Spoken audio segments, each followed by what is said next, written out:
ევროპულ მომავალს არა იზოლაციას და ავტორიტარიზმს მარში ფილარმონიდან პარლამენტამდე კულტურისა და ხელოვნების სფეროს წარმომადგენლები რეჟიმის წინააღმდეგ ქუჩებში გამოდიან. მათი თქმით, არ შეეგუებიან წართმეულ არჩევანს, საპატიმროებში გამომწყვდეულ თანამოქალაქეებს, მიტაცებულ სასამართლოს და ევროპული ოჯახის სრულფასოვანი წევრობის უგულებელყოფას. როდის დაიწყება შეკრება, მეც ლიზი ვეკუა მოგვიყვება ფორმულას პირდაპირ ეთერში. ლიზი, გისმენთ.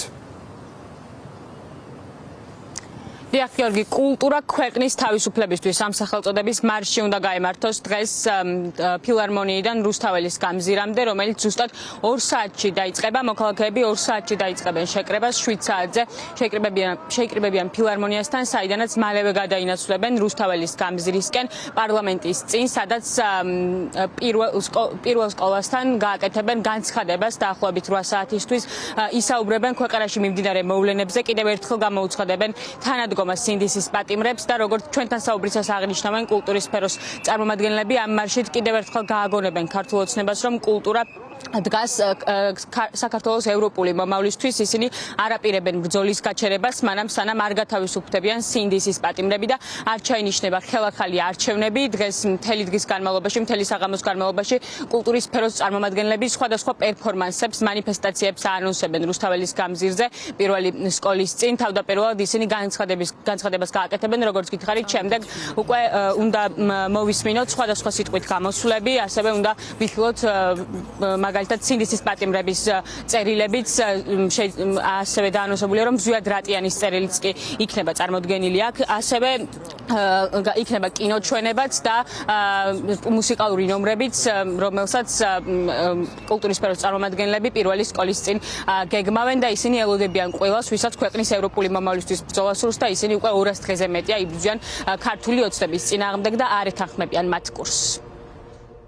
მიგრებებით მარშისთვის იმისათვის, რომ კვლავ ერთხელ გამოვაცხადოთ, რომ არ შევეგუებით ამ უსამართლობას, არ შევეგუებით და ვერასდროს ვერ დავთმობთ ჩვენს პოლიტ და სინდისის პატიმრებს და ნამდვილად ვერ დავთმობთ ჩვენ ევროპულ მომავალს. მარშის შემდგომ, რომელიც იქნება გამდიდრებული სხვადასხვა მუსიკალური ელემენტებით და ვთქვათ ვიზუალურით, იმიტომ რომ მოგეხსენებათ, მაინც კულტურა არის, მივდივართ პირველ სკოლასთან, პირველ კლასიკურ გიმნაზიასთან, რომელთანაც გვექნება განცხადების წარდგენა, ერთობლივი კულტურის სექტორის განცხადების წარდგენა და პატარა პროგრამა, რომელიც შედგება არტისტული მანიფესტებისგან, რომელიც გაკეთდა დაახლოებით 26 მაისის პერიოდში და კიდე რამოდენიმე მუსიკალური ნომერი. მიზანი ყოველჯერზე ერთია, რაც დრო გადის ეს ერთი და იგივე მიზანი უფრო და უფრო მძაფრდება და შესაბამისად ჩვენ მობილიზებასაც მეც მოითხოვს.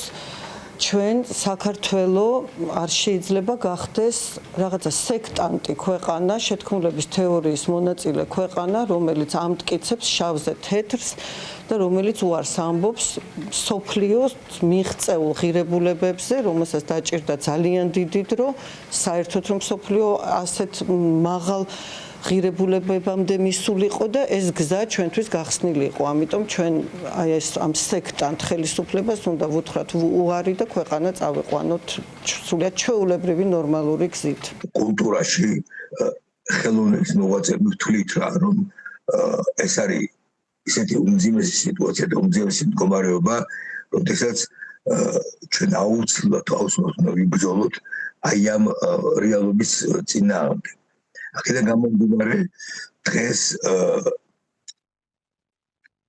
ჩვენ ვიკრიბებით, კიდევ ერთხელ ვიკრიბებით, რომ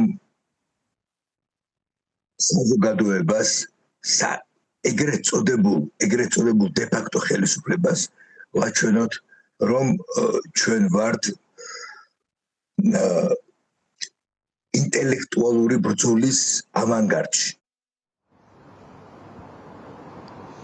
არ შევეგუებით უსამართლობას და ავტორიტარიზმს. ეს არის დღევანდელი აქციის, მანიფესტაციის, მარშის მთავარი სათქმელი. კულტურის სფეროს წარმომადგენლები შეკრებას 7 საათზე დაიწყებენ და გადაინაცვლებენ რუსთაველის გამზირზე, სადაც სხვადასხვა პერფორმანსებით კიდევ ერთხელ გააჟღერებენ თავიანთ მთავარ მოთხოვნებს სინდისის პატიმრების გათავისუფლებასთან და ხელახალი არჩევნების ჩანიშვნასთან დაკავშირებით.